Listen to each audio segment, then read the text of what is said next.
Konumuz başımızın belası değişiklik istekleri. İşimiz çok. Projede değişiklik taleplerin meselesini inceleyeceğim. Laftan ziyade örneklerle, prototiplerle bir süreç oluşturarak açıklayacağım.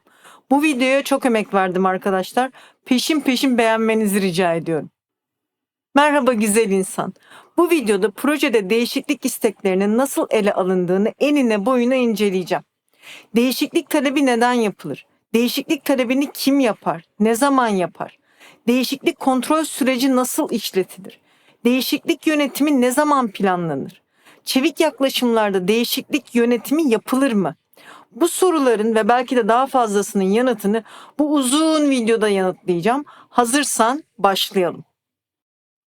Projede değişiklik istekleri nasıl ele alınır? Gelin detaylıca inceleyelim. Projenizde çalışıyorsunuz. Projenin hedefine ulaşmak için aktiviteler yapıyorsunuz. Siz işlerinizi yaparken projenin bir paydaşı değişiklik talebinde bulunur. Siz bu değişiklik talebini alırsınız. Değişiklik talebini işleme sokarsınız. Değişiklik talebini gözden geçirirsiniz. Değişiklik talebini kim gözden geçirir? Proje yöneticisi, değişiklik kontrol kurulu ya da belirlenmiş bir kişi değişiklik talebini gözden geçirir. Değişiklik talebinin etki analizi yapılır. Etki analizi için çeşitli araçlar ve yöntemler uygulanabilir. Projenin bütçesini, zaman çizelgesini, kapsamını ya da müşteri memnuniyetini etkiliyor mu diye bakılır. Etkiliyorsa bu etki nasıl bir etki? Olumlu mu, olumsuz mu? Etki analizinde pek çok soruya yanıt aranır. Etki analizi için hangi aracı ya da yöntemi uyguladığınızdan bağımsız olarak buradaki esas soru şudur. Bu değişikliği yapmanın ya da yapmamanın bedeli projeye nedir? Bu araştırılır. Sonuçta değişiklik talebiyle ilgili bir karar verilir. Değişiklik talebi onaylanabilir, ertelenebilir ya da reddedilebilir. Burada yeşil, kırmızı ve sarıyla gösterdim onu. Yani onaylanması yeşil, reddedilmesi kırmızı, ertelenmesi sarı diye düşündüm. Değişiklik talebiyle ilgili alınan karar değişikliği talep eden paydaşa iletilir.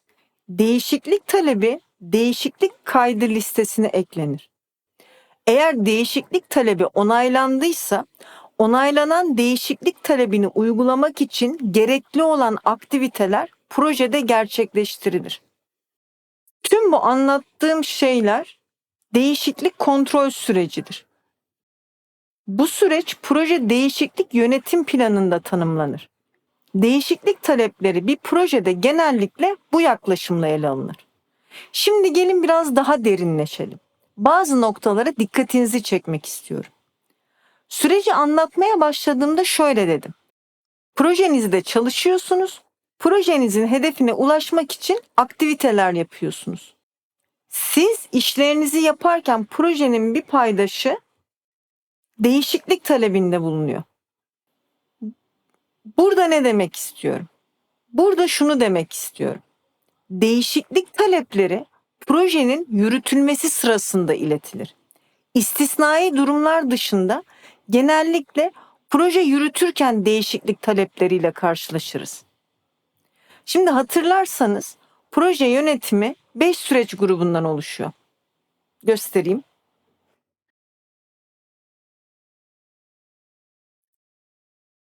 Sanırım böyle ekrana sığdı. Bakıyorum. Evet, sığdı. Şimdi ne dedim? Proje yönetimi 5 süreç grubundan oluşur. Proje başlatma, planlama, yürütme, izleme ve kontrol ve kapanış. Burada her birinin proje yönetim süreç gruplarından biri olduğunu hayal edin. Tamam. Şimdi burada ben bunu niye böyle bağlamışım? Hani hepsi birbirinin içine geçmiş gibi. Çünkü projeye başlarken proje başlangıcındaki süreçleri gerçekleştirirsiniz. Yani bir proje başlatma belgesi yazarsınız. Paydaşları belirlersiniz. Proje planlamada projede yapacağınız her şeyi planlarsınız. Yani projeyi hedefine ulaştırmak için kimin neyi nasıl yapacağını belirlersiniz. Örneğin gereksinimleri nasıl toplayacaksınız? Riskleri nasıl yöneteceksiniz? Kalite yönetimini nasıl yapacaksınız? Hangi proje izleme ve kontrol aktivitelerini ne zaman ve nasıl uygulayacaksınız? Proje kapanışını nasıl yapacaksınız ya da faz kapanışlarını? Bu ve daha fazlasını belirlersiniz. Tabii ki değişiklik taleplerini nasıl ele alacağınızı da proje planlama süreçlerinde belirlersiniz. Değişiklik yönetim planı hazırlarsınız. Bu ayrı bir plan da olabilir. Proje yönetim planında bir başlık olarak da yer alabilir. Tüm bunları projeyi hedefine ulaştırmak için yaparsınız. Peki proje yürütme sürecinde ne olur? Proje yürütme sürecinde proje planlamada tanımladığınız işleri yaparsınız. Yani proje için çalışırsınız. Siz projeniz için çalışırken gene planlamada belirlediğiniz izleme ve kontrol aktivitelerini gerçekleştirirsiniz. Şimdi bunu başka türlü göstereceğim daha açık olsun. Yani böyle ayrı ayrı süreç gibi değil de nasıl bir arada olduğunu göstermek istiyorum.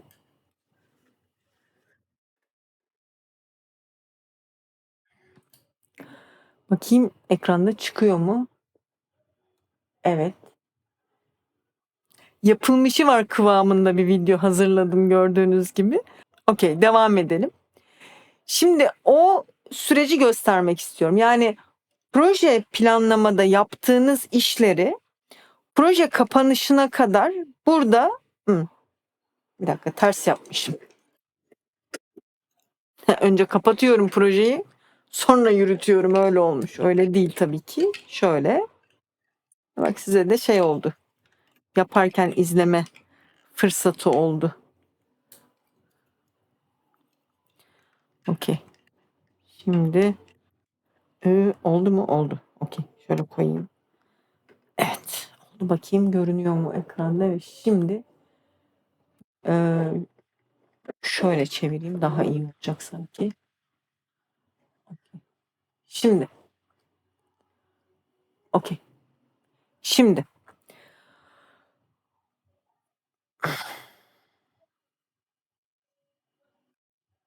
Evet böyle güzel oldu.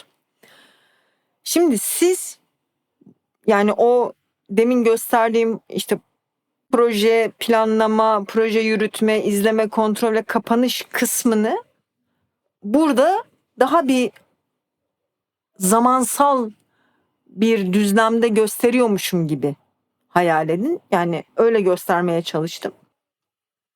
Şimdi projenizi yürütmeye başlarsınız. Yani projenin yürütmesinden kapanışına ve izleme ve kontrol aktiviteleri olarak böyle zamansal bir düzlemde gösteriyorum.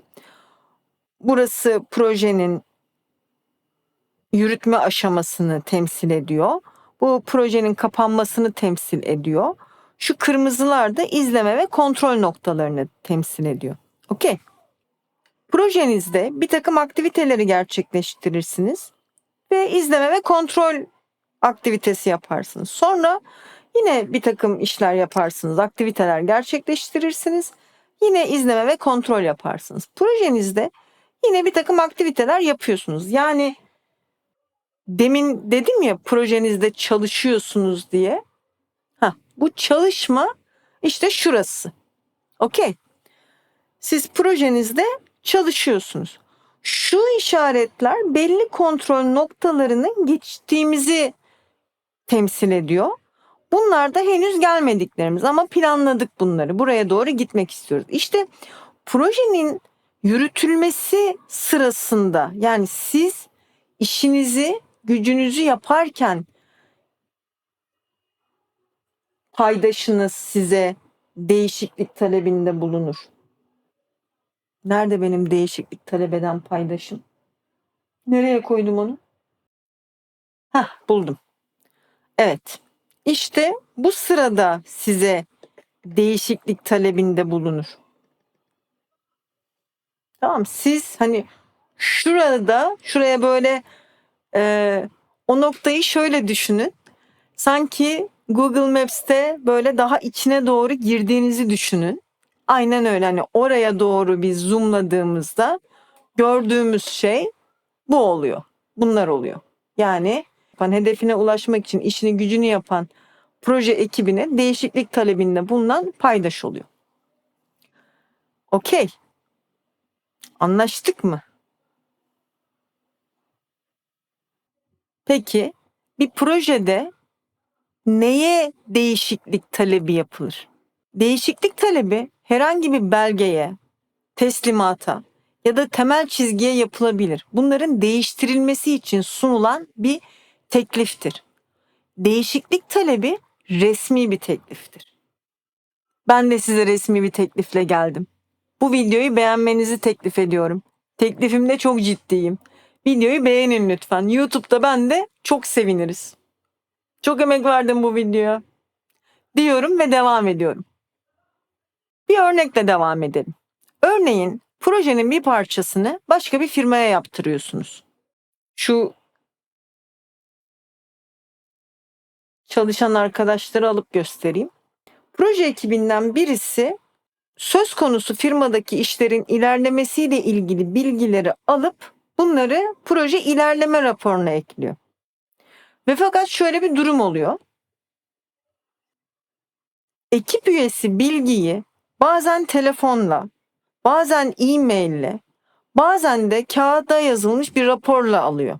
Ekip üyesi bilgi iletme yönteminin belirsiz, gelen bilginin de yetersiz olduğunu düşünüyor. Gidiyor iletişim planını inceliyor. Gerçekten de o firma ile iletişimin nasıl yapılacağı iletişim planında tanımlanmamış. Okey. Bu durumda bizim ekip üyemiz ne yapıyor? Değişiklik isteğinde bulunuyor. Diyor ki bizim belirgin bir iletişim yöntemine ve detaylı bir rapor formatına ihtiyacımız var. Ekip üyesi bununla ilgili bir değişiklik talebi hazırlıyor. Ekip üyesi değişiklik talebinde bulundu. Değişiklik talebini aldınız. Proje yöneticisi olarak bu kararı siz verebilecek yetkidesiniz. Siz inceliyorsunuz. Diyorsunuz ki evet, biz böyle bir şey yapalım. Değişikliği talep edene bu bilgi, yani bunun kabul edildiğini, onayladığınızı bildiriyorsunuz. Değişiklik kayıt listesine de onaylanmış bir değişiklik isteği olarak bunu kaydediyorsunuz. Gördüğünüz gibi değişiklik talepleri genellikle projenin yürütülmesi sırasında ortaya çıkar. Projenin tüm paydaşları değişiklik talebinde bulunabilir. Değişiklik talebi düzeltici ya da önleyici bir eylem olabilir. Bir kusurun onarılması olabilir. İçerik güncelleme ile ilgili olabilir. Verdiğim örnek herhalde hem düzeltici hem önleyici eylem olarak tanımlayabiliriz. Şimdi belki de diyorsunuz ki içinizden şu geçiyor olabilir mi? Hoca, sen bize öngörücüyü anlattın. Öngörücü proje yaşam döngüsünde değişiklik taleplerini nasıl ele alacağımızı anlattın. Biz öngörücü uygulamıyoruz ki. Biz uyarlamalı proje yaşam döngüsü uyguluyoruz. Scrum yapıyoruz biz hoca, Scrum. Agile Manifesto'nun 2. ilkesine göre çalışıyoruz. Değişen gereksinimler yazılım sürecinin son aşamalarında bile kabul edilmelidir. Çevik süreçler değişimi müşterinin rekabet avantajı için kullanır. Biz müşterimizin rekabet avantajı için kullanıyoruz bunu. Biz değişime açık. Yani değişim bizim doğamızda var. Aklınızdan bunlar geçiyor olabilir diye düşünüyorum. Hatta şu soruyu da soruyor olabilirsiniz. Uyarlanabilir proje yaşam döngüsünde değişiklik yönetimine ihtiyacımız var mı? Bu çok yerinde bir soru. Lafı uzatmadan, eveleyip gevelemeden yanıt vereceğim. Evet, var. Uyarlanabilir proje yaşam döngüsünde de değişiklik yönetimi yapmaya ihtiyacınız var. Peki uyarlanabilir yaşam döngüsünde değişiklik yönetimi nasıl yapılır? Şimdi uyarlanabilir proje yaşam döngüsünde sürekli olarak yeni gereksinimler ortaya çıkar. Doğasında bu var. Yani gereksinimler bağlamında bir değişiklik yönetimi yapmazsınız. Yani siz Scrum yapıyorsunuz diye bir takım kısıtlardan azade değilsiniz ki. Zaman gibi, bütçe gibi kısıtlar var. Bunlar çerçevesinde muhtemelen değişiklik yönetimi yapacaksınız. Şimdi şöyle diyelim. Projenizin süresini 8 ay olarak belirlediniz. Yani Scrum yapıyorsunuz, Kanban yapıyorsunuz neyse ya da uyarlamalılardan bir tanesini kullanıyorsunuz. Projenin 4. ayına geldiniz ve yeni ortaya çıkan bir takım gereksinimler var. Bu gereksinimleri analiz ettiğinizde, incelediğinizde, onlarla ilgili çalıştığınızda şunu gördünüz. Bunları tamamlamak için kalan 4 ay size yetmeyecek. Sizin artık 8 aya ihtiyacınız var. Yani projeye 4 ay eklemeniz lazım. Ve fakat projeye 4 ay eklerseniz maliyet $200.000 artacak. Bu ahval ve şerait içinde ne yapacaksınız? Geldiğiniz bu durum ve şartlarda karar alma yetkiniz var mı? Yani bu kararı almaya yetkiniz var mı? Yani sizin proje süresini arttırmak ve ek maliyet harcamak için yetkiniz var mı? Muhtemelen yok. Çok büyük bir ihtimalle yok. Burada ne yapacaksınız? Burada artık siz değişiklik talebinde bulunuyorsunuz. Şöyle ki, nerede benim değişiklik talep eden kişim? Buldum. Siz değişiklik talebinde bulunursunuz. Bu değişiklik talebini kime yaparsınız? Bu değişiklik talebini karar vericilere. Durumu karar vericilere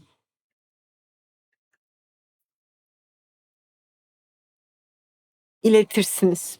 Sponsor, genel müdür, müşteri ya da artık bu konuda kimlerin karar verme yetkisi varsa onlara iletirsiniz. Bunlar değişiklik kontrol kuruludur. Kararı onlar verirler. Ve bu kararın sonucunu size onlar bildirirler. Gördünüz mü? Uyarlanabilir proje yaşam döngüsünde de değişiklik yönetimi yapılır. Çevik proje için de değişiklik kontrol süreci tanımlayabiliriz. Nelerin bu sürece dahil olduğunu, nelerin dışarıda kaldığını belirleriz. Anlattıklarımı özetlemek isterim. Değişiklik talebi genellikle proje yürütme sırasında yapılır. Değişiklik talebi bir belge için yapılabilir, bir teslimat için yapılabilir. Projenin kapsam, zaman, maliyet, temel çizgilerinin değiştirilmesi için yapılabilir. Yani proje dahilindeki pek çok şey için değişiklik talebinde bulunulabilir. Değişiklik talebini herhangi bir paydaş yapabilir. Talep projenin içinden ya da dışından başlatılabilir. Örneği hatırlayın. Değişiklik talepleri proje gerçekleştirilirken teklif edilir. Durumu iyileştirmek için, durumu düzeltmek için, kusurları onarmak için, içerik güncellemek için değişiklik talep edilebilir. Değişiklik kontrolü bir süreçtir. Proje planlamada tanımlanır ve bütün proje boyunca uygulanır. Uyarlanabilir proje yaşam döngüsünde de değişiklikler yönetilir. Çeviklikte de değişiklik kontrol süreci tanımlanır. Çevik yaklaşımda değişiklik yönetimine tabi olan unsurlar tanımlanır. Yani neye değişiklik talebi yapılır, neye yapılmaz. Kısaca şöyle diyebiliriz. Tüm proje yaşam döngülerinde değişiklik kontrol süreci tanımlanır. Gelen değişiklik talepleri değişiklik kayıt listesine kaydedilir, onaylanabilir, reddedilebilir, ertelenebilir. Onaylanan değişiklik talepleri proje çalışmalarında bir aktivite ya da birkaç aktivite olarak gerçekleştirilir. Burada bir parantez açmak istiyorum. PMI 2023 yılında süreç grupları uygulama kılavuzu yayınladı. Bu kılavuzda 2 başlık var ki o başlıkları tüm bu anlattıklarım bağlamında incelemenizi öneririm. Entegre değişiklik kontrolünün gerçekleştirilmesi süreciyle proje çalışmalarının yönlendirilmesi ve yönetilmesi süreci. Birisi 7.2, diğeri 6.1. Sonuç. Değişiklik kontrolü önemli bir süreç. Hangi yaşam döngüsünü uyguladığınızdan bağımsız olarak projenizde değişiklikleri nasıl ele alacağınızı mutlaka düşünmelisiniz. Değişiklikleri sistem düşüncesiyle gözden geçirmek ve uygulamak işinize yarar. Şimdi size bir önerim var. Niyetim değişiklik yönetimi ile ilgili bir vaka çalışması videosu yapmak. Vakanın da varsayımsal değil, gerçek sorunları içermesini istiyorum. İşte burada sizden bir şey rica edeceğim. Değişiklik yönetimi bağlamında yaşadığınız sorunları bana lütfen yazın. Yorum olarak yazabilirsiniz. Aman kimse benim ne yazdığımı görmesin derseniz aşağıya bir link bırakacağım. Bir form paylaşacağım. O forma yazabilirsiniz. Benim her zamanki arzum ve niyetim, hedefim size değer katan, değer yaratan videolar hazırlamak. Bu yüzden sizin katkınız çok önemli. Değişiklik yönetimiyle ilgili sorularınızı ve sorunlarınızı bana iletirseniz çok müteşekkir olurum. Videoyu beğenin lütfen. Birinin işine yarayacağını düşünüyorsanız paylaşın. Diyorum ve gidiyorum. Bakalım nasıl oldu?